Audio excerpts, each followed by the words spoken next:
Everyone. Right, so I'm looking, my research really look at water qualification in small towns in South Africa. The water crisis in small towns in South Africa are interesting way to study on how we want to understand the role of the state and what shapes that decision as a local, at a local and at a national level. On one hand, we have a community like Mpumalanga in eMalahleni. This community is a mining community.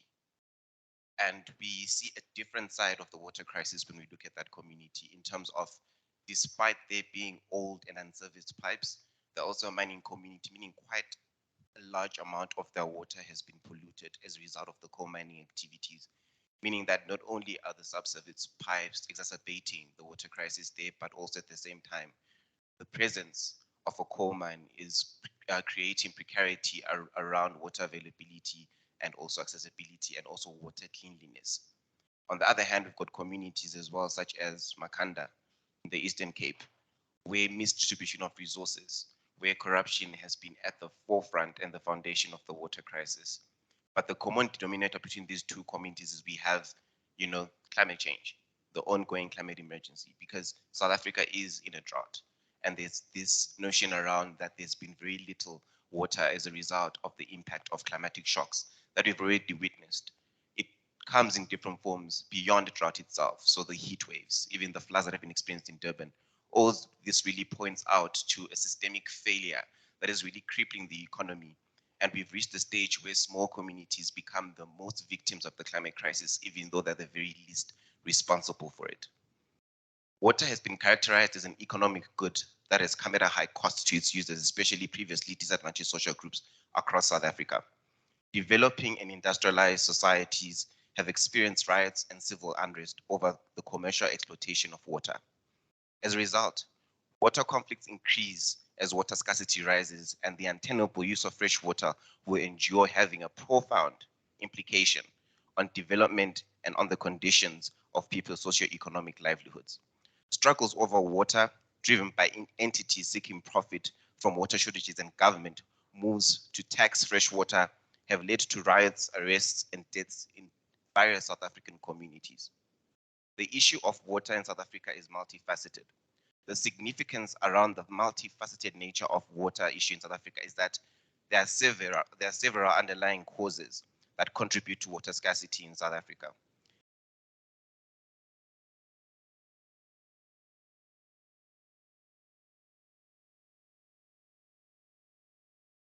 Can you guys hear me?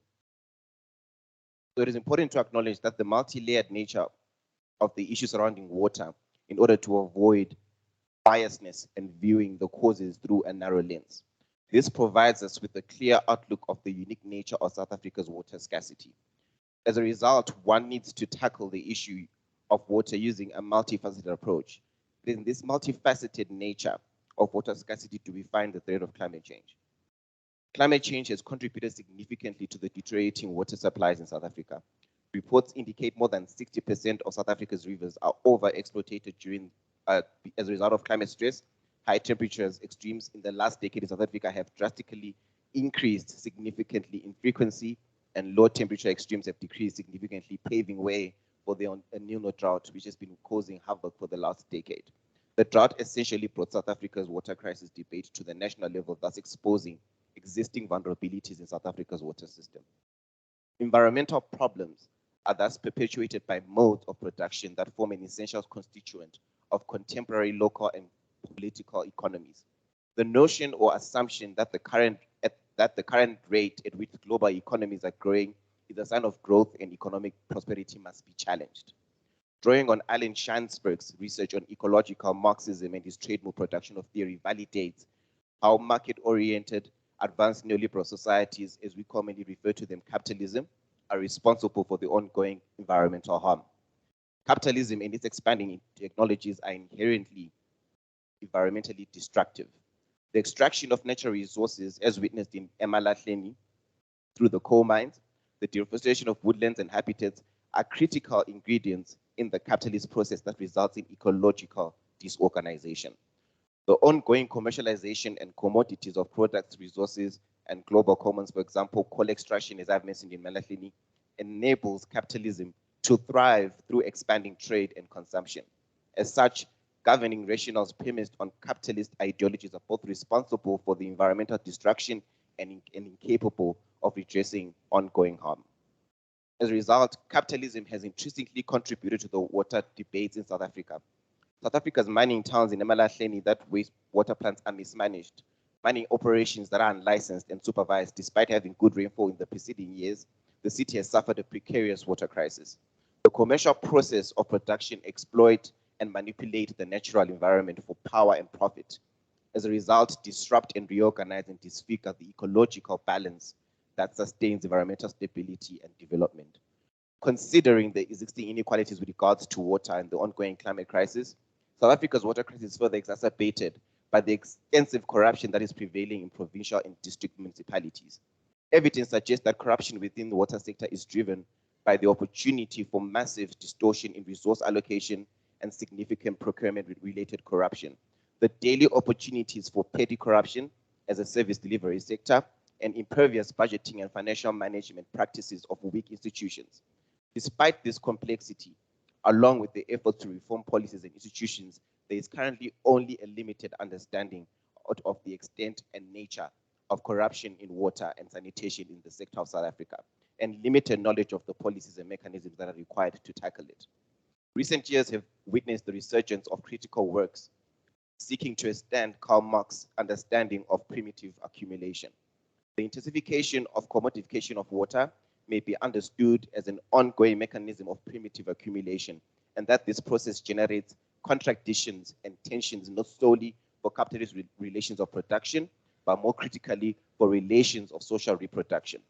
Further, while recent years have witnessed the emergence of a new discourse on water governance that advocates a more active role for government in the water sector and for the incorporation of voices of women and the poor in the developmental space of sustainable and equitable water policies, this new discourse ultimately remains informed by neoliberalism's individualistic ontology and material and discursive dedication to economic growth above broader social considerations. On the basis of Karl Marx's idea on primitive accumulation, we may further understand how conflicts and protests are birthed, thus introducing a new sense of social reproduction. Concerns of personal and community stability, and that is governed by water access and availability, has produced some new form of informal survivalism that firmly establishes a connection between water conflicts and environmental politics. Water conflicts occur in three spheres: hydrosphere, economic, and political. However, there's an emerging fourth sphere that has grown to be very significant, especially with regards to water service delivery issues. The social sphere in the water conflict is key because that is where civil society and the subaltern are mostly always located. Problem in one may lead to conflict in the other. Water may be managed for numerous practices such as power generation, food production. Thus, we can see different user groups with different objectives, often having difficulty in arriving at a common schedule of quantity and time of water distribution, thus leading to conflict. This conflict seems to most commonly be between the state or local municipalities and marginalized community or interest groups. The policies and laws that govern water seem to favor capitalist interests as depicted above using the notion of manufactured scarcity, thus leaving pure communities neglected. The concept subaltern has developed as a synonym for the marginalized. The subaltern is always represented by others who seek on her behalf, suggesting that subalternity is entwined with certain degrees of voicelessness. The subaltern hence stands for a spatio-temporal forces of change attempting to pervade the crust of subalternity. Mediation is engaged in two-way interaction, attempting to pervade number one, that crust of subalternity where we do find conflict and really mostly coming from the grassroots movements. Thus, the subaltern steps into the emerging spheres that govern conflict through the idea of mediation in search of new possibilities of articulating her opinion. If subalternity is an identity, then it is fractured, and it is only then we find conflict that is characterized by protests grounded on the remnants of prolonged, unfinished, inconclusive struggles such as water scarcity and service delivery in small towns in South Africa. The evolution of social reproduction has welcomed this new water appetite and is no longer discriminating solely on the basis of race, but is now discriminating based on socioeconomic status. as is shown in the following lines. This reproduction of appetite based on socio-economic status has manifested itself through the ongoing presence of capitalism, which has contributed to increased state control within policy and decision-making spheres.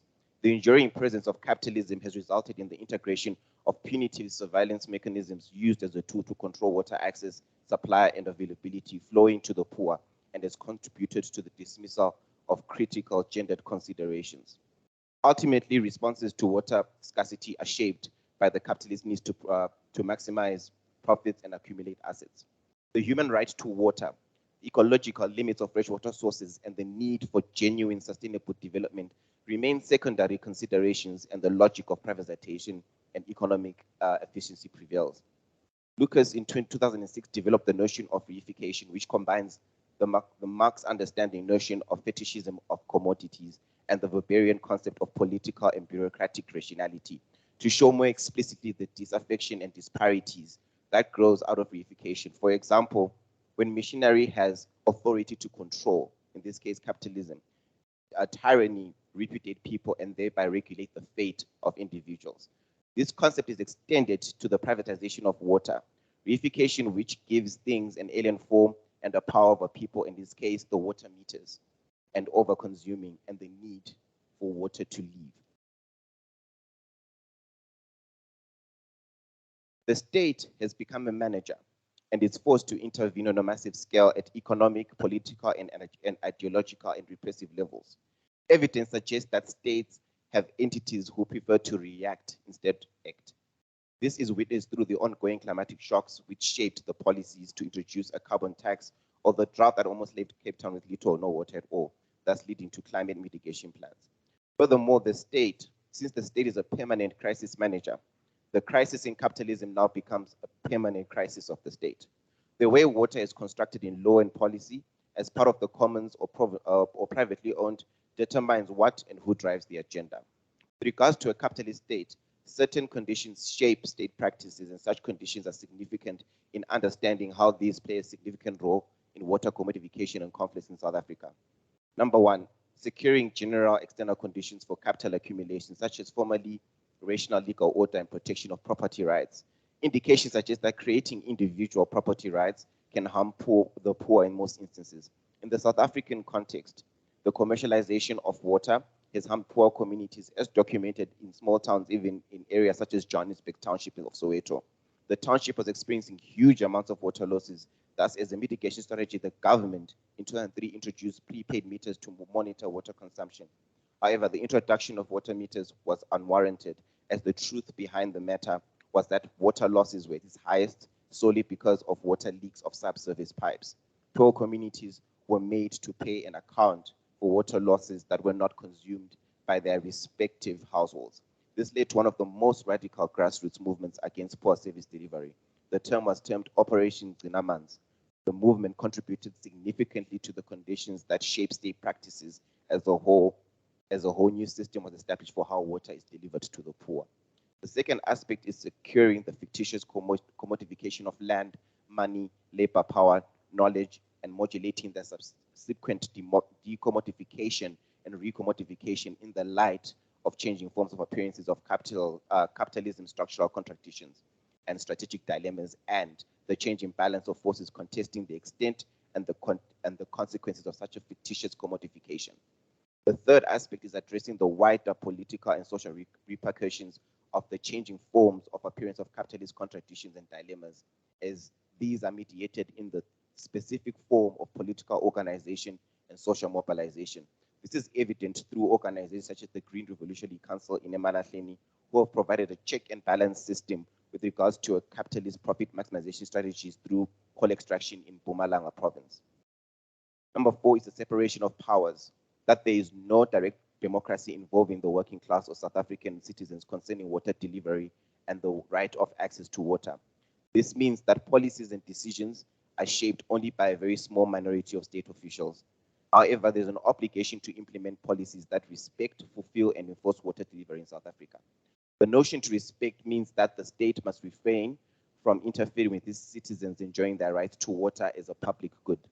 The notion to enforce encourages the state to prevent violations by third parties, private entities, and the obligation to fulfill speaks to the states to have appropriate frameworks, budgets, and measures towards the realization of water as a basic human right. However, as we all know, this has not been practiced of late in South Africa. As forces, the fifth item is, as the forces of production outgrow the national state, they likewise outgrow the state's role and ability to control the supranational industrial cycle. So one is then bound to note that the coal industry in South Africa, for example, draws insignificant amount of revenue annually, and that leaves the government at a catch-22 because at one point they do want to raise funds, but at the same time there are consequences regarding those funds. We can even think about what we even discussed yesterday when we looked at the aspect of how we need to introduce renewable energy to create that just transition process. That really being grounded on the fact that it takes about 700,000 people can feed off water that powers a coal plant in one particular year. That only speaks to how much we do need a just transition that's grounded on renewable energy technologies.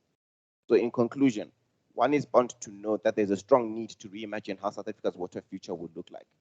There's a strong need to tackle the water crisis using a people-centered approach and build a water system that is democratically run and socially owned.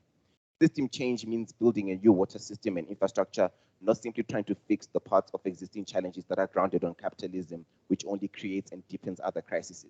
Water needs to be recognized as a common good, and everyone should have rights to water, and water should not be treated as a commodity.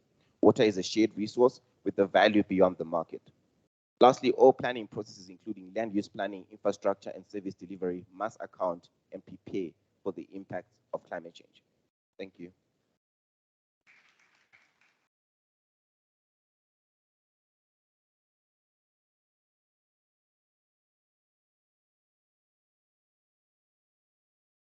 Much for that presentation. And I think on pertinent issues, actually concerning the role of the state, as well as how water is viewed as a commodity, and I think you also important points such as primitive accumulation. And I think this also contributes to the overall debates we've been having, especially this role of the state. Especially yesterday, some of the questions we looked at had to do with the reimagining the role of the state. So I think you've touched on that. And I think it was also important that you touched on the multifaceted nature of water, and you touched on droughts as well, such as El Nino, El Nino phenomenon, and also how this is sort of impacting us through climate change. So I think now we can proceed to our second speaker, Deanndre. Deanndre will be speaking on food sovereignty and counter-hegemonic multi-scalar in governance in Africa. So I think if you're ready, you have 15 minutes. And like I've said, I will be sure to remind you. Thank you. All the best. Thank you very much.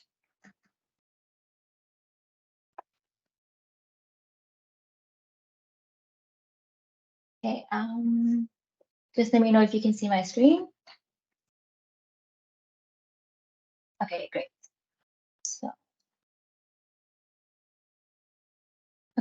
So, I'm investigating food sovereignty movements as drivers of multi-scalar counter-hegemonic governance. This was part of my MA research report that I did last year. So one of the things, well, first of all, food sovereignty has emerged as a kind of alternative to the ways in which people understand the production and consumption of food. And it's an alternative to the current global circuits of corporate and government-enabled food production. And one of the big aspects of food sovereignty is the idea of local control, which most food sovereignty movements argue is a condition necessary to realize the political sovereignty of peoples. And looking at local control, this is a kind of scalar dimension to governance, and that it's a different kind of way of re-embedding food in a socio-ecological, local, and regional scale compared to the large abstract industrial food production that creates huge regions of food production and then integrates into a global market. But with the current flows of globalization, what you see with this kind of idea of local control is that it may result in the production of multiple sovereignties at a subnational level alongside state sovereignty and global circuits of food, as well as global governance structures. So I was really looking at the idea of how does a local scale then relate to global governance, particularly in the vision presented by food sovereignty movements. So looking at my research question, I was looking at how does multi-scalar counter-hegemonic governance come into existence through food sovereignty movements. And it was really looking at about how do we capture what kind of governance emerges when food sovereignty movements interact with the current hegemonic global governance structures of food. So in this governance, like what does it consist of? What makes the kind of governance that's emerging? So that's looking at what forms does multi-scalar global governance come in when food sovereignty movements interact with existing structures as well as promote their own projects, and under which conditions what conditions enable these kinds of interactions as well as this alternative kind of governance that's emerging. And I was looking at these questions in the context of two case studies. The first is the South African Food Sovereignty Campaign, and the other is the Alliance for Food Sovereignty in Africa. I thought that these were really interesting cases because the one represented a continental level movement, but it was also operating on different scales in terms of engaging with global governance structures as well as local organizations that were very issue-based, such as land reform or seed management, workers' cooperatives, and so forth. And then I was looking at the South African Food Sovereignty Campaign because it was a locally orientated movement that was also engaging with some national level of governance as well as national levels of governance that were almost promoting the global agenda of corporate food production. So the ways that I try to understand it, in order to understand this, I was using a Ngam approach, which to help me explain the local scale in a counter-hegemonic form of global governance. The reason why I chose this framework is because it's not just hegemony by a specific state and through hard power. It's also because you can look at hegemony being promoted through ideas such as good governance, agricultural productivity, and it captures that influence and the way that can act as a social force shaping power and influence. It also shows how states can be reconfigured to facilitate transnational capital, and in this form, it was the liberal state, which was also very closely attached to the idea of good governance. And it's also looking at how states as well as ideas can support a world order, which benefits not just other states, but also non-state actors such as agribusinesses and even flows such as capital flows. And then, so this helped me capture the kind of social forces that were at play in the hegemonic governance around food production. But in capturing that, it can also capture the ways in which food sovereignty movements, which themselves are not typical units of analysis in international relations, they're non-state actors, but they still, in their actions, like a neo-Gramscian approach, helps capture their actions as being social forces that can also shape institutions and flows of influence and power. And in looking at these kinds of dynamics, I wanted to be able to try and understand when food sovereignty movements engage with different scales of governance, what do you call those kinds of interactions? And here I found Saskia Sassen's concept of multi-scalarity really useful in capturing that. So she talked about how when networks are generated by global flows, they don't necessarily have to always happen at a global level, but they can also happen at local scale. So this quote was really helpful in capturing her idea, which is that the global politics, in this case, the politics of food sovereignty movements, illuminate the distinction between a global network and the actual transactions that constitute it. The global character of a network does not necessarily imply that those transactions are equally global, although it all has to happen at the global level.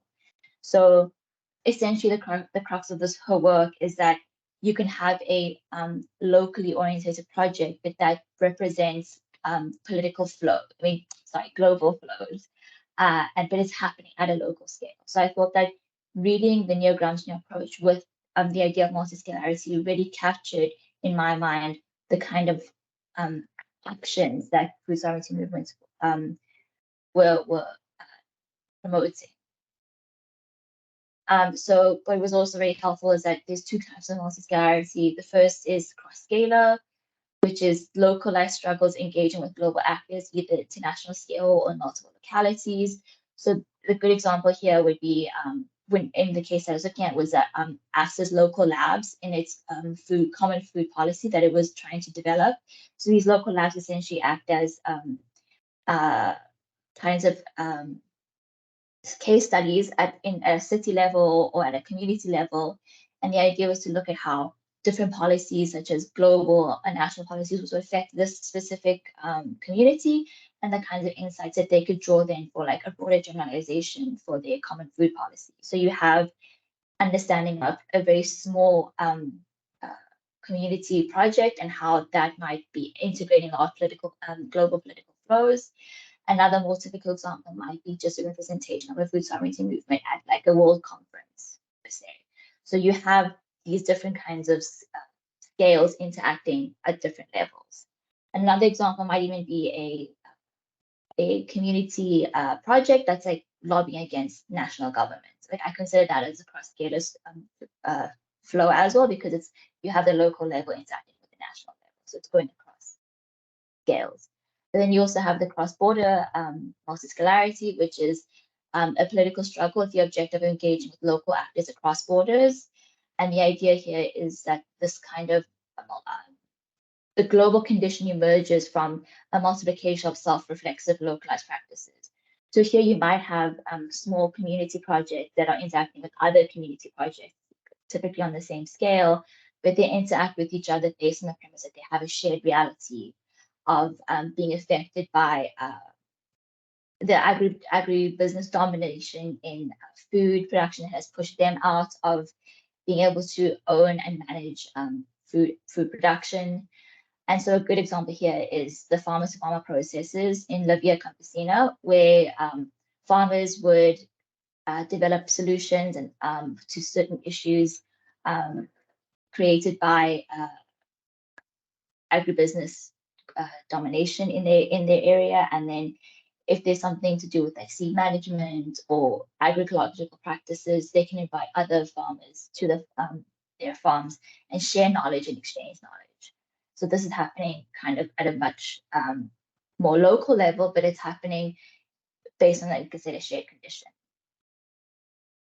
So I took this theoretical framework and applied it to the two case studies, as I mentioned. I was mainly focusing on AFSA's common food policy against AGRA, which is the Alliance for a Green Revolution in Africa, which in my I explained in my paper was essentially the representation of industrialized corporate farming practices in Africa.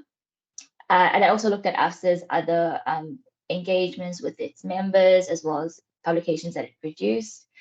And then I was also looking at the food sovereignty campaign in terms of its national and local advocacy to address the systemic roots of hunger and the climate crisis in South Africa with a food sovereignty solution. And I was using press releases, journal articles, interviews. One thing I will note is that I conducted a very limited number of interviews during my research, and this kind of limits the generalizability of a lot of the sentiments shared by the members, which I will say is a limitation in my research, but I try to make up for that with like more documentary evidence and trying to paint, and again, like just putting that caveat that that is a limitation, and it potential research further may help make my findings more robust. But just highlighting the things that I found for these different case studies, I found that AFSA has a kind of cross-scalar multi-scalarity. So its global condition comes from having a network of resources that supports local strategies, but that is happening, that this network of resources occurs at the continental level with norm advocacy against big multilateral organizations, as well as support for local projects that may be lobbying against governments. And there is some evidence of cross-border interactions between AFSA members sharing evidence to build a case for agroecology. This was in these kinds of flows were actually enabled by the hegemonic world order, where the erosion of state support for agriculture created this shared condition of dispossession. But then these actors in the food sovereignty movement took advantage of lower transaction costs for flows, which allowed for better interactions between food sovereignty movements, as well as food sovereignty movements and the historic bloc of let's say the FAO and like big states and like agribusinesses. So that lobbying was also enabled by, lower transaction costs for transport and engagement. And then the shared condition of a lot of small scale producers led them to all come together and promote agroecology for food production, as well as promotion of indigenous knowledge, land reform, and environmental defense. Most of the access work though was concentrated around norm advocacy.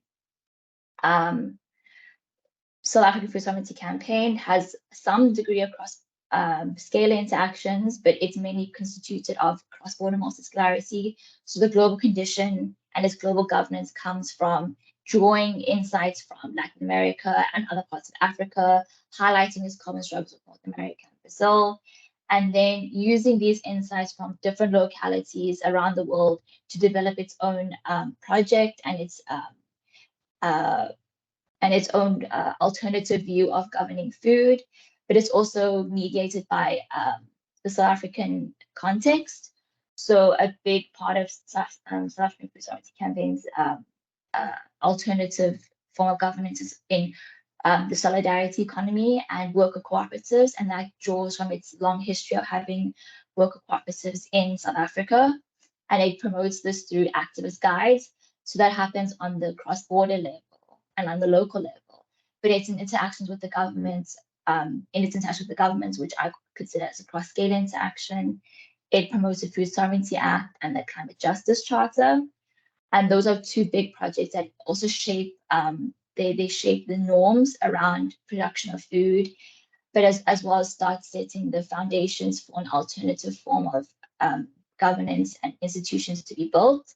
Again, this is also enabled by the hegemonic world order, where the erosion of state support for agriculture and the shared reality of dispossession creates this movement for people to come together to promote this alternative form of governance. So my main takeaway is that bottom-up grassroots projects can create global conditions that operate around existing structures of governance, even if they still exist within their framings.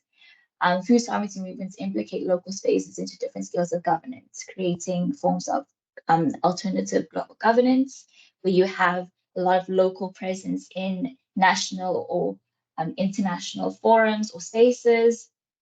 And this kind of global governance that I've identified is constituted by cross-border and cross-scalar linkages. And in doing that, it promotes alternative conceptions of territory, economy, authority. Again, even if it's appealing to and relying to some extent on the current institutions of governance, in having that new presence, it can modify those institutions of governance towards like competing ends or contradictory ends. And now, the reason why this is important to understand that sovereignty is able to follow flows of energies, genes, knowledge, material, and people, as opposed to just territorial spaces. And this is really the thing that I wanted to highlight. And in doing so, to highlight the kinds of social forces that food sovereignty movements have in promoting an alternative pathway out of our current problems. Yeah, so this was my research. Afterwards. So now we proceed to our third speaker, Hein, who is speaking on can a universal basic income help achieve a just transition in Africa? So Hein, you have 15 minutes. Thank you, colleagues, comrades. Can you hear me properly? Just nod if you can. Yes? Great, thanks. First of all, let me just thank EFS for supporting this research, which fed into a book that I've just published on a universal basic income called In the Balance, and was absolutely crucial for several sections in that book. We are living through a succession of multiple upheavals in South Africa and the world: ecological collapse, multiplying disasters associated with global warming, infectious disease pandemics, economic instability and social precarity, and of course the weakening and faltering legitimacy of political systems that surrounds that. And these crises will grow and intensify, but in unpredictable ways. The very terms on which societies function and reproduce themselves are changing in ways that will continue to catch us off guard. Many of these processes are already horrifyingly advanced in South Africa. We have a society where wage-based livelihoods are unavailable to more than 40% of the adult population, where large proportions of people who can find a job are still trapped in poverty, and where climate change turmoil is becoming more frequent. And my research looked at whether and how a universal basic income, which I'm going to refer to simply as a UBI from here on in, might be part of a suite of responses to this unfolding catastrophe and to our attempts to manage and get beyond it. I think we have to start with recognizing, as I've already suggested, that we are in the grips of a crisis of waged work in South Africa. We have an economy that generates vast wealth, which is then commandeered by a tiny minority, but the economy operates without the paid labor of close to half of the working age population. So we have an unemployment rate of about 44%. That's using the realistic definition when you count everybody who's out of work. This core problem is not unique to South Africa. Labor is becoming less and less significant to how the economic engine of capitalism functions. But here the reality is anchored in our own history, and it's reinforced by our macroeconomic and our trade and our industrial policies. And it's created a situation where outright joblessness, along with sporadic but badly paid work, is the overriding reality for a majority of working age adults in South Africa, which means that not only are jobs scarce, but having a job doesn't mean you won't be poor. About 40% of people with paid work, informal or formal sector paid work, in our country do not currently earn enough to regularly afford the basic living expenses of their household. Even before the COVID-19 pandemic hit in 2019, 55% of the population, this is Stats South Africa data, were surviving on less than 1,000 rands per month. 25% of them were living in food poverty. And this happens in a wider disabling context as well, where agrarian livelihoods have become so fragile, partly because of aggravation of climate change, that it's increasingly difficult to diversify livelihoods in ways that avoid a total dependence on having a job. So we have a reliance on steady, paid, waged work that's increasing while access to this work is shrinking. The upshot is that the current systems for distributing income in society, which is mainly through paid work, are inadequate and they're inappropriate. And this is fundamentally important when considering pathways for a deep, rather just transition. Which brings us to the issue of climate change and what lies in prospect for South Africa. We know from the latest IPCC report that Southern Africa is a climate change hotspot. The rate of temperature increase is roughly twice the global rate of warming. We live in an already arid region that's going to become drier with extended rainy, rather dry seasons, more severe droughts, flood events becoming more intense and frequent, as are wildfires. And this in a region with limited, already badly degraded and maldistributed arable land, plus worsening water scarcity and the poor governance of public resources. And we remind ourselves as well that South Africa is one of the top 5 countries globally in terms of carbon emitted per unit of energy. So it's not as if we are utterly lacking any responsibility in these climate change triggered events that we're starting to experience with greater intensity. So we must transform our carbon intensive economy while crucially also building community resilience. And there's a strong case, which I try to make in my research in the book, that a UBI should be part of that process. Now, the thing about a UBI is it's an elastic concept. It has supporters across the political spectrum, and they have very different ideas about what a UBI should be and what it should do. These different ideas express, or hide, I should rather say, different sets of interests. Generally speaking, I would define that the UBI would be a regular, a monthly income that's paid unconditionally to all individuals, most likely adults, without any means testing. In other words, not having to prove that you are poor, and without any conditionality. In other words, you don't have to be looking for a job in order to access it. That's what makes it universal. And vitally, it would supplement other social entitlements like free healthcare, free school education, subsidies for housing, transport, water, sanitation, etc. And ideally, it should form part of an overhauled industrial, labor, and macroeconomic set of policies. So what can we expect the UBI to do? We have pilot studies that have provided us with information and data. We have analogous cash transfer programs in which we've learned a lot. It will reduce poverty. The extent to which it does that will depend on its size. It will reduce, quote, household debt as well. And it could also reduce income inequality. It will also improve other social outcomes, like maternal and child health, education enrollment of children, their schooling performances, and the mental health of people generally. It will also, we can expect, boost aggregate demand for basic goods and services, especially locally at community level. So it has a stimulative effect on the local and national economy. We also know it doesn't stop people from working or seeking work, or studying, or engaging in volunteer activities in their communities. And it does not lend to increased spending on so-called temptation goods like alcohol or cigarettes and narcotics. There is simply no evidence supporting those claims.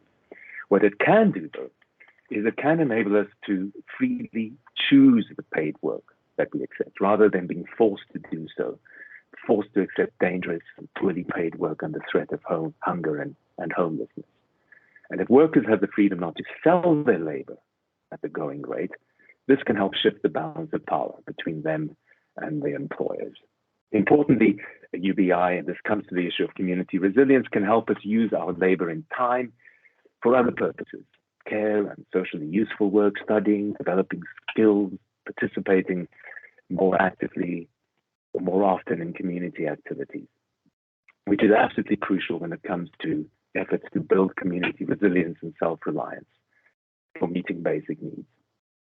Now, the transition away from a fossil fuel-based economic model will disrupt and affect the lives of workers and their communities. And we also know that the costs of this restructuring tend to be distributed unfairly across geographies and across workforces.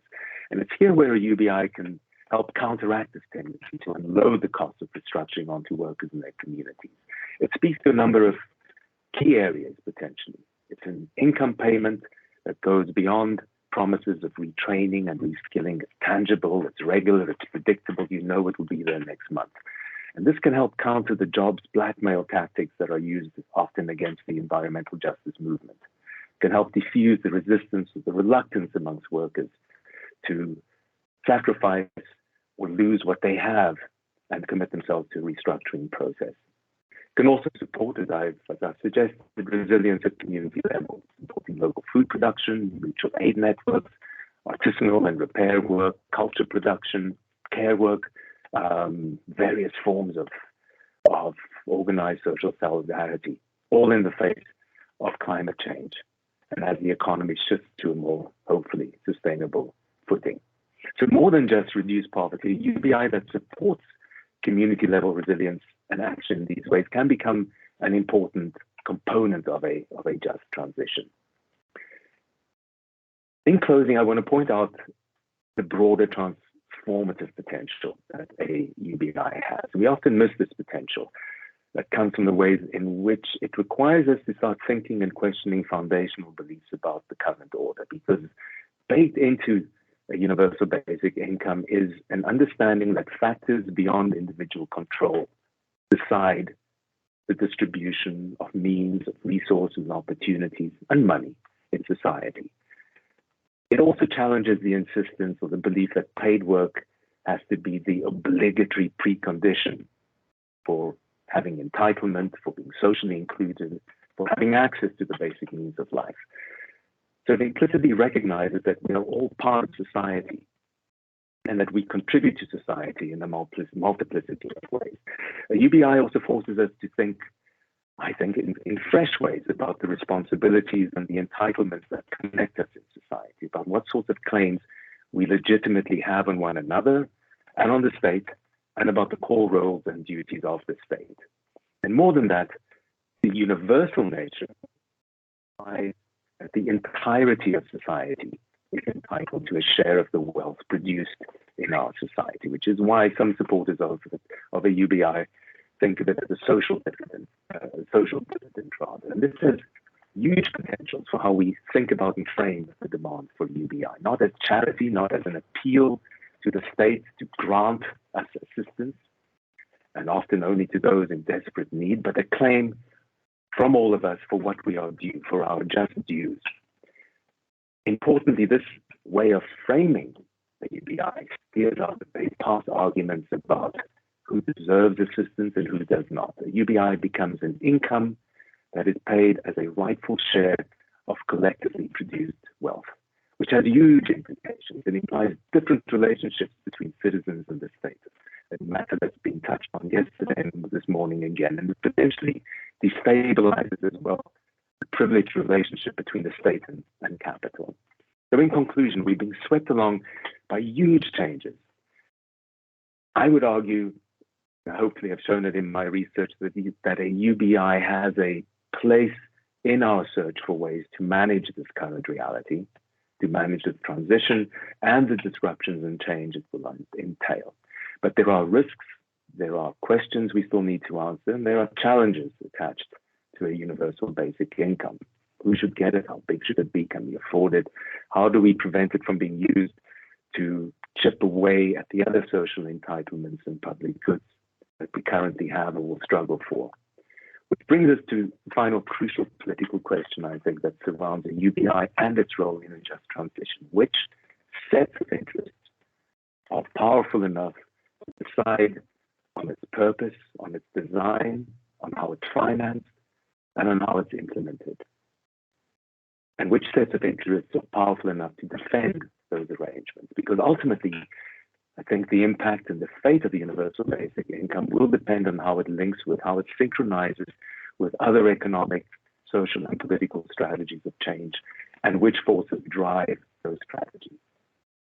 The potential of a UBI to support a just transition, I think, is huge, but much will depend on how that UBI is achieved and how we link it with other processes of transformation. Thank you.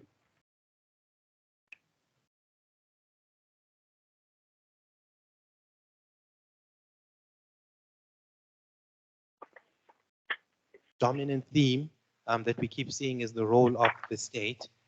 So I think, again, it gives us a platform for our discussions.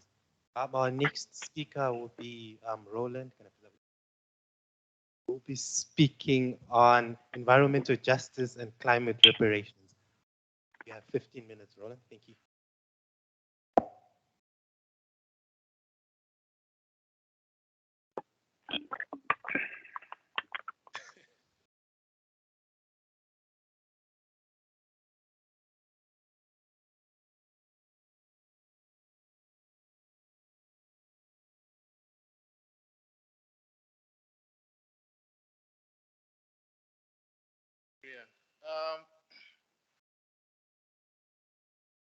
Morning, everybody.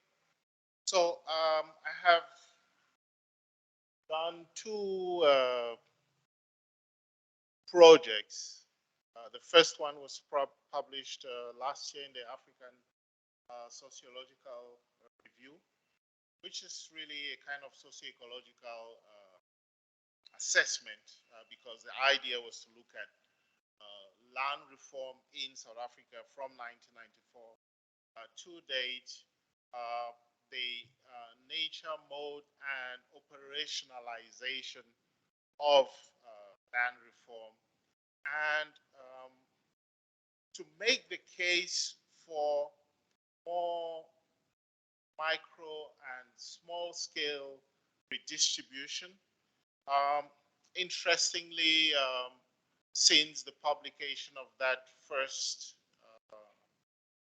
article, the president announced in his last State of the Nation address that that was going to be the future, in essence, of land reform. And so no longer that approach, which is a kind of prebendary gifts to cronies and so on. The second project that I'm working on is the case for climate reparations. The image there says it all. You can see that throughout most of these debates, really, we have been running around in circles and not making much progress despite the impacts that we see. For the first time this year, obviously, you saw what happened in Durban, and more than 60 billion rather, ran in damage, and suddenly a kind of wake up, which went away very quickly after a few weeks, because suddenly after the invasion of Ukraine, everyone was talking about Block 11X, A and B, and how South Africa was going to become a major exporter of LNG and so on. And so, why do we need to talk about reparations?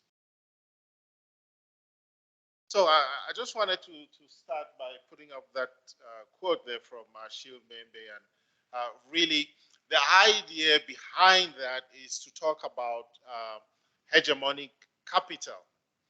And hegemonic capital really catalyzes and profits from ecocide, brutal mass exploitation, rapacious plunder, genocide, etc., etc. I don't need to dwell too much on that because we know the story. And recently, Thomas Piketty was speaking at the centenary celebration of Wits University, and according to him, about 70 to 80% of the bottom poorest South Africans own less than 1% of the country's wealth. Just think about that for the moment. Very sobering, and also tells you who has responsibility for a lot of the destruction that we have, and which we were talking about earlier in eMalahleni and so on. And so,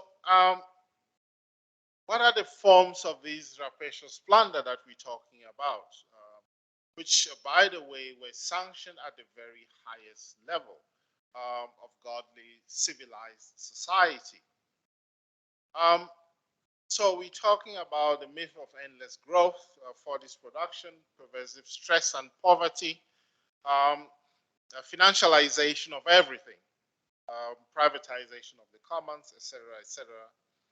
And really, monocrop plantations. In the case of South Africa, that is very important with the water situation as well. And obviously, inherent contradictions, human beings dehumanize, becoming ghouls and beasts of burden, and all of that. And so Claude Ake says that colonialism was an occupying force, a monumental act of hostility which needed to dispense a great deal of violence and political authoritarianism. And this political authoritarianism is really important in the context of Africa's modern economy. And so, what are the biggest polluters that we have through this rapacious capital that we have spoken about? Fossil fuel companies, the authoritarianism that we mentioned as well linked to this. You can see that coming through, for example, in Ogoni, where local communities come out to protest and talk about their right to use the resources around them as they please, and they are arrested by the government. Some of them are hanged. Ken Saro-Wiwa, obviously, as you know, because the brutality that is waged really in the post-colonial context is no longer just the metropole and global capital, but also those who have inherited that mantle in Africa. Now, large-scale monocrop plantations, the energy sector, certainly coal mining in South Africa. We've heard South Africa is among the top 5 biggest polluters in the world per capita. The transport sector, really every single person owning a car is, saw some sobering numbers the other day in the US. About 87 million Americans have a car that they drive at least every other day. The retail sector, of course, garments, and so on. And so here are the criminals, the biggest polluters since the beginning of the Industrial Revolution. And so these are really the really top tier economies. And if you look at the list of the polluting sectors and the criminals, you put that brings together the list of how they have polluted and how they have transformed the world. And so what are the consequences of their pollution? So heating is happening at the fastest pace in 1 million years. And so we have the fastest increase in global mean temperatures. Emissions from human activities are responsible for approximately, so now we're talking about 1.1 degrees increase in temperature, and you can see the consequences this year have been really devastating, from China all the way to the US.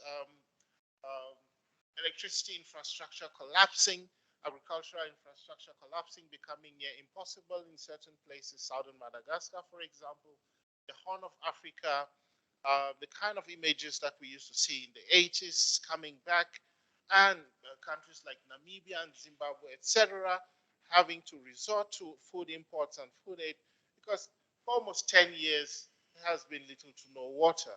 About 1 million animals and livestock, etc., dying in southern Africa alone. And so more of the consequences. So climate change, obviously, according to the IPCC, is intensifying the water cycle. And we have seen how tropical cyclones and tropical storms, for example, to just bring it closer to home, are moving further down the Mozambican channel. So you have things that those impacts no longer localized to places like Mozambique and further up, but Durban now very much becoming one of the places where we have those impacts.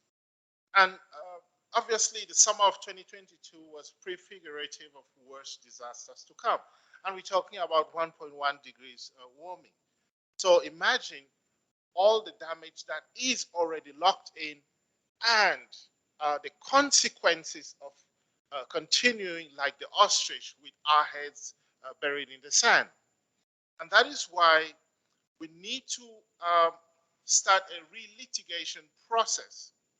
And the re-litigation process really is important in the context of transition minerals, where we are seeing new forms of green colonialism emerging.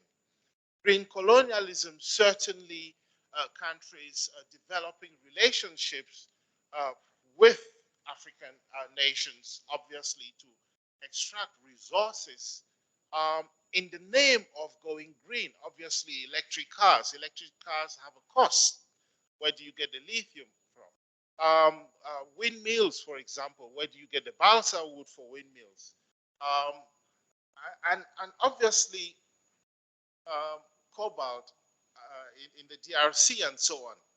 And more recently, once again, following the Russian invasion of Ukraine, we have Africa becoming the energy plant of Europe.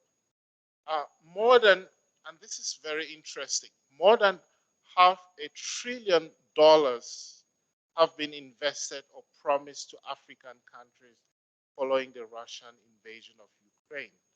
And all of this to prepare to export LNG to about $500 billion US. And so the victims really, And so there are two things that need to be said. First of all, the environmentalism of the poor is often underappreciated because if we all decided to pollute now and pay later, the consequences would be really disastrous. And so imagine the world where everybody had a car in every garage, chicken in every pot, etc. The American election slogan, if you remember. And so the countries that contributed the least to climate change really are suffering the most. You have seen Pakistan. I hope we have had the opportunity to see the images of Pakistan, where almost 30% of the country was underwater. More than 1,000 people dead in a matter of weeks. So 3.5 billion people, about 45% of the world's population, live in areas of high vulnerability. In the case of Durban, for example, it will be people living in valleys and the direct path of floods and so on, because those people cannot afford the prime real estate. And so low-income countries really are already spending most of their budgets on debt financing, adaptation, and mitigation, etc. You have seen how the entire Sahel area has collapsed. And this is why everybody is talking about the trans-Saharan migration, trying to get to Europe, trying to get to Ceuta and so on. Because really, there is no fertile land left to till. We keep talking about Africa as being arable and so on. A lot of these spaces really, there is salinization happening. In other areas, we have pollution, massive levels of pollution, and local communities really are not able to use their resources. For example, just to celebrate Valentine's Day, you don't imagine how many million liters of water have been taken over by private companies in Kenya so that we can celebrate Valentine's Day in South Africa and elsewhere. So the case for climate reparations, I just need to change that word there. So the political economy of climate change is really prefigurative of false solutions that further lock in more pollution and ecocide. Because obviously climate negotiations have been colonized. I don't know if you've been to COPs or even looked at the images on TV and so on.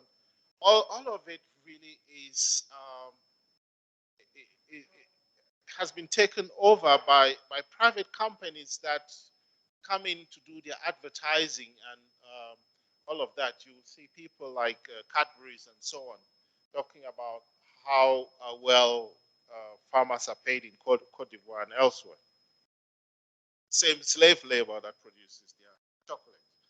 So baked-in ecocidal ontologies vis-a-vis nature are proving hard to change. Ostrich with head in the sand once again. And so the victims need to state their case more forcefully.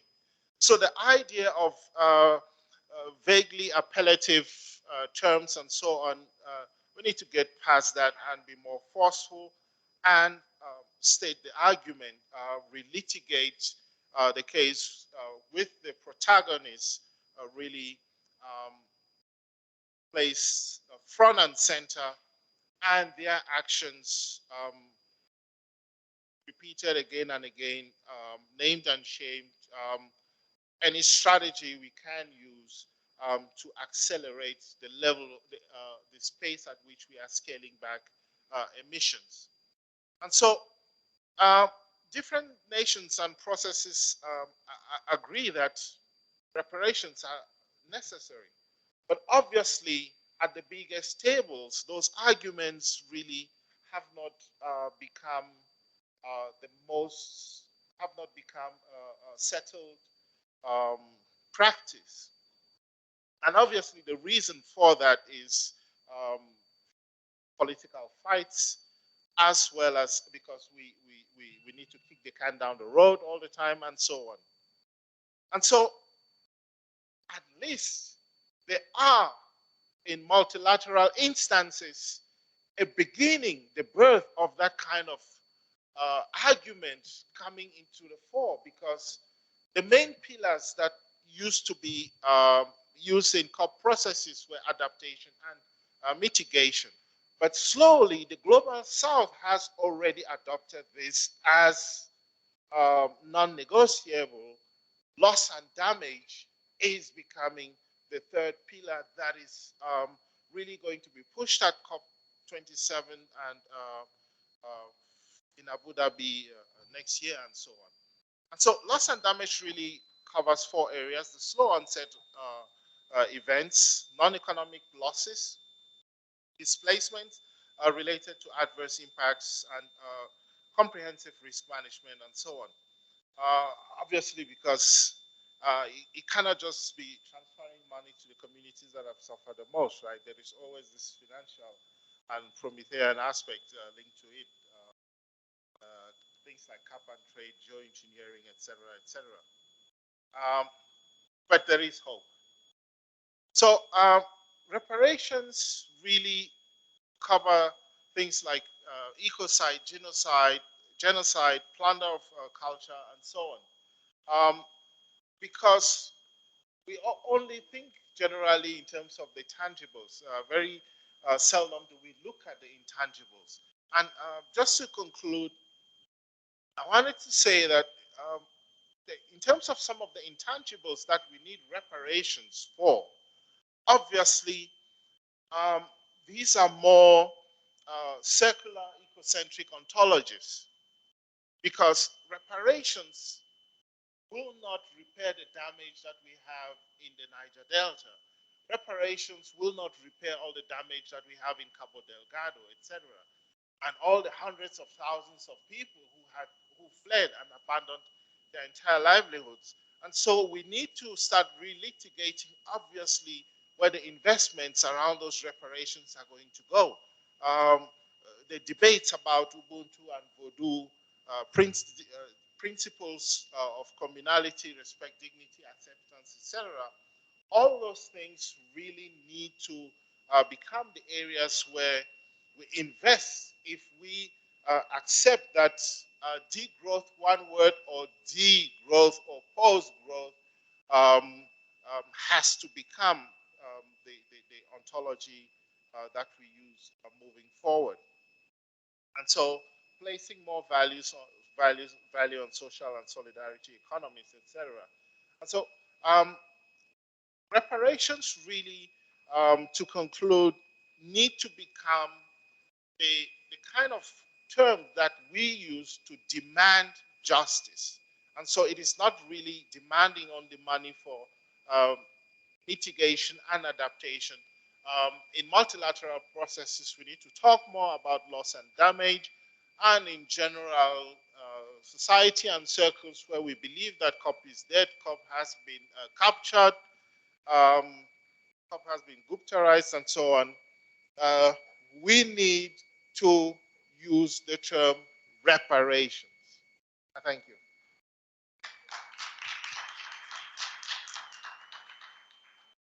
Thank you very much for that presentation. Just as you were talking about climate change, I was just reflecting on one article I wrote a few weeks ago on the floods in Pakistan. And one of the things I mentioned was that Pakistan contributes less than 1% of global greenhouse gases. And this is something that I think was very pertinent, especially in relation to what you were talking about as well. And when it came to reparations, the first thing I thought about was the death of the Queen and the discussions around colonialism. So that was also very interesting. And another thing I also found interesting was that I think I now have a legitimate excuse not to celebrate Valentine's Day. So thank you for that. So I think we'll open up the floor for some questions. I think a lot of issues were raised, and I do assume that there are lots of questions. So I'll open up for questions now. Yeah, so moving on to Steve, thank you for your question. So I think to first answer you, you have to first understand that there's this growing understanding that there's the drought of the state. By that I mean that the state has have unlocked practices within their functioning systems at local and national government that have restricted equal access and usage of water resources. So the plant treatments in eMalahleni have been a success story. Please don't get me wrong. They've been a success story because they have purified water. But the issue then comes to water accessibility. So people in eMalahleni Reed Bank do not have the water supply or the pressure that's coming to households is not actually being received from those purification plants, which is one of the major problems. Number two is that in order for the purification plant to function, it costs about $1.50 per cubic meter, while the municipality only pays $1. So there's a big challenge around that regarding costs, maintenance, and control over that purification plant. Then the third issue, and the most important one, is these are techno fixes, which I like to refer them as chaotech, which is a problem because that water treatment plant is an excuse for society or for capitalists to continue mining coal. And that is not a just, equitable transition process. So if we do then treat the water and get access to water into the communities, what happens to the soil that has been damaged from the coal mines? Number one. What happens to the quality of air that has been degraded as a result of the coal mines? So the water treatment plant, the reason as to why it's successful, it gives them a reason as to continue their practices, which will continue to recycle poverty within communities. And they will stand on the ground that at least we are providing that water. But number one, remember that water is not even reaching the households because the water pressure plants, the water pressure coming in is not enough. Already in February and January, they closed down the taps because they did not have enough pressure to flow into households. Now imagine the situation during COVID-19 and how many deaths were they reported in the Wheatbank community as a result of water pressure that was not coming in from treated water plants. Then I think finally in closing, this is one of the examples, that really makes us understand the water crisis to a large extent. As I said, they keep imploring certain temporary, fixes to the problem. And that really only just cultivates the crisis. And it is only when we're in a crisis do we see the huge problems. Because again, some of that water plant treatments, some of the people do get that water supply. And when they do get it, they sell it. And remember, South Africa has got a growing inequality rate. Many people cannot afford water. As little as 5 rand per liter maybe. You might think that is quite affordable, but because of the rising inequality gap, because of unemployment, some people don't have access to that. Some people even tend to then steal that water that's been distributed even voluntarily for free to people. And another thing you also need to understand is the issue around free, prior, and informed consent in this issue. Because in those instances, some fresh water sources have been claimed by the government or by farmers, usually white ones, who actually want to claim that that water, which is supposed to be actually a common good, is just because it's located within the confines of their area, they own that. And again, that creates and exacerbates the water crisis in communities such as Wheatbank. But I think the only issue that I want to stress is we cannot view that as a success because it only provides a reason as to why South Africa should be locked in a fossil fuel future. Thank you. I think there was a question for Hein online. Hi there. I'm at a slight disadvantage in that the sound wasn't feeding through online, so I did not hear anything until Roland started talking. Do you want to repeat the question or carry on with the other discussion?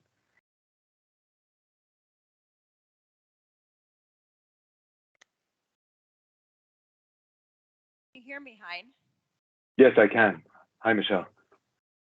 Hi. You're behind me, but I'm looking at you in the camera. Okay. So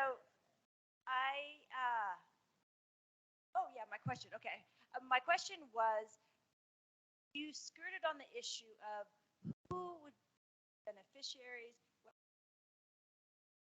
how we would pay, and I know you've done a lot of thinking about that and elaborate. But I just thought it would be great audience, especially. We also have a number of glue social theory people who are South African audience. So I just think it would be nice for you to A few words.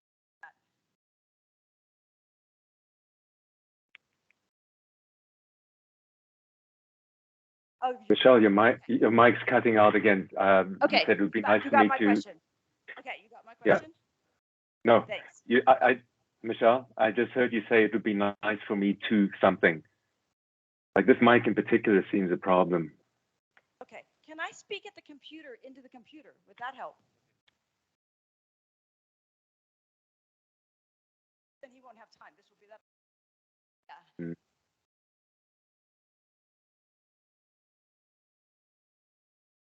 No. Can you hear me here? Yes, I can. Can you just elaborate who, how, and how much be the beneficiaries of the basic income grant? Like who would be the beneficiaries? How much would be necessary? Is it affordable by the state? Did you hear that? Yeah, I got that. Hi. I was saying, I know you thought about this. I know you've thought about this. Thanks. Yeah.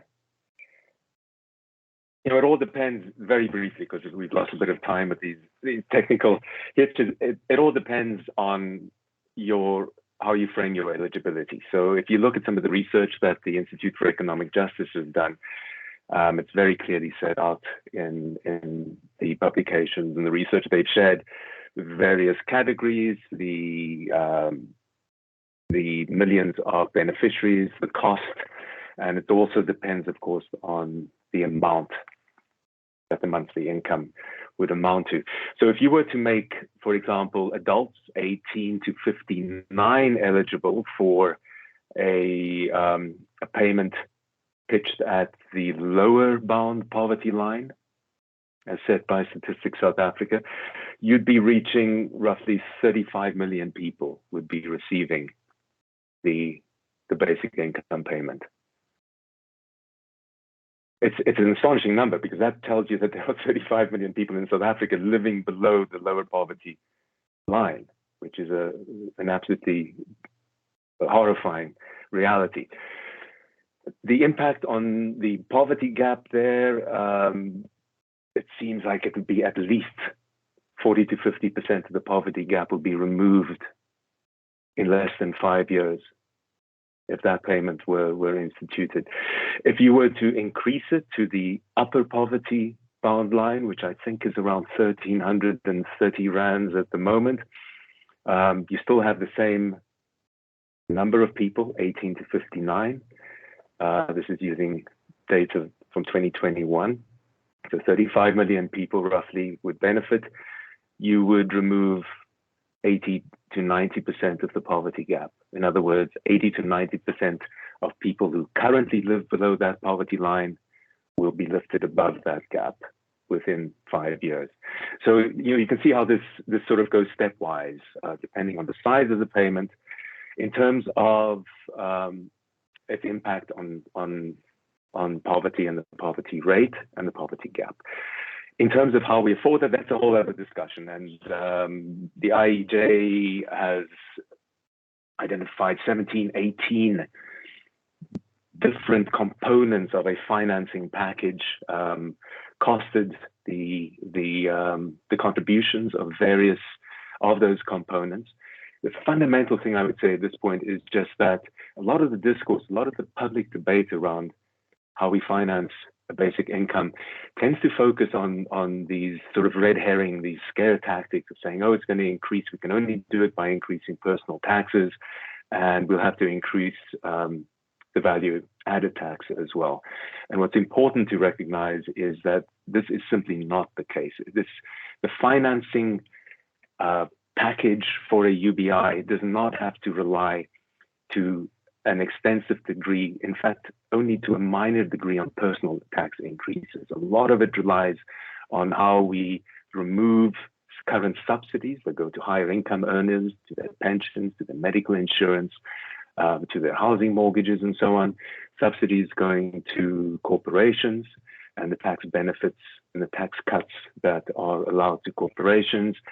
It also looks at things like introducing a financial transaction tax that's slightly higher, carbon tax. It's certainly higher than it currently is in South Africa. It's a joke, the rate at which our carbon tax is set at the moment. A land value tax, which would be a new tax to introduce. All of this I discuss in my research and in the book. Takeaway from that is the financing is feasible. It does not have to rely strictly on personal taxes. It does not have to rely strictly or even to a large extent on increasing the country's debt, nor should it have to rely on increasing the VAT as your primary sources of financing.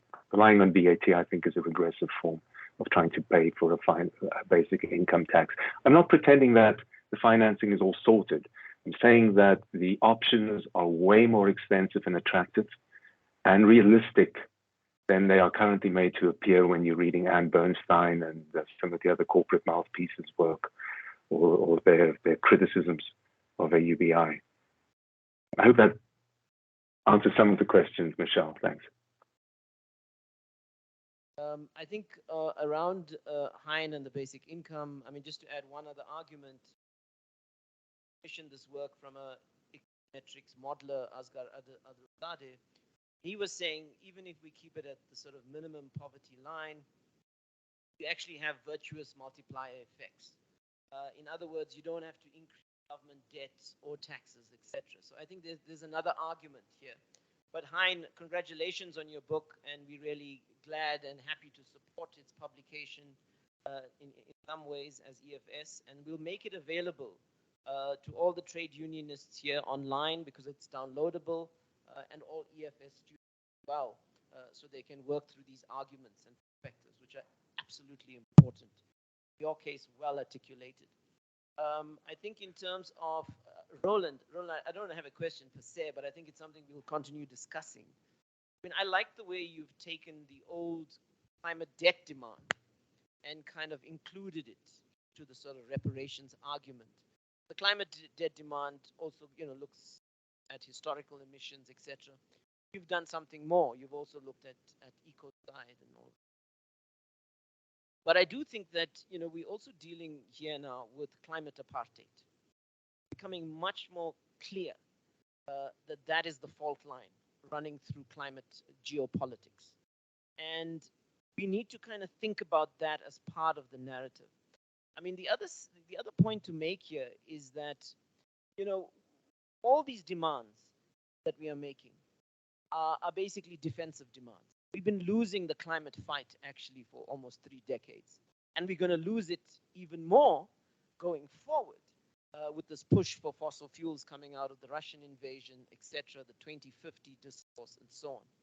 And so for me, all these demands have to be balanced now with a tighter squeeze, a turning of the screws from the global south. In itself, it can be priced in, because that's what they'll do. They'll give it a number, they'll price it in, and it'll be business as usual. Okay? And they'll continue kicking that can down the road, etc., etc. So tightening the screws for me means that we've got to develop a more effective politics here. And a lot of our climate justice politics has been symbolic, cycles of resistance and so on, and it's not cutting it. It's not the proportionate response. It's not the effective strategic response. And we need that to come to the fore. So there's some, for me, I think one of the things we have to do is aggregate climate justice forces now into a climate justice bloc on a planetary scale. So all the countries that are having reaching at twice the global average, vulnerable island states, countries that have experienced devastating shocks, etc., movements and so on, we need to start converging and institutionalizing them. Very much like the non-aligned movement, coming out of the 20th century. If we don't do that level of politics, the power relations are going to continually be pushing back against us. I think linked to this is things like you alluded to, we have to deglobalize agriculture. We've got to push for the global south now to re-agrarianize through food sovereignty. We've got to build institutions similar to OPEC, but different, that deals with the green transition minerals. Okay, so all the cobalt, all the kind of timbers, all the kind of copper, etc., that's needed from our continent, we need to control that supply and use that as a lever. So I'm saying, you know, we've got to add this kind of high stakes pressure points, if you like, into the politics. Without it, these demands, as far as I'm concerned, will remain symbolic, but they're important.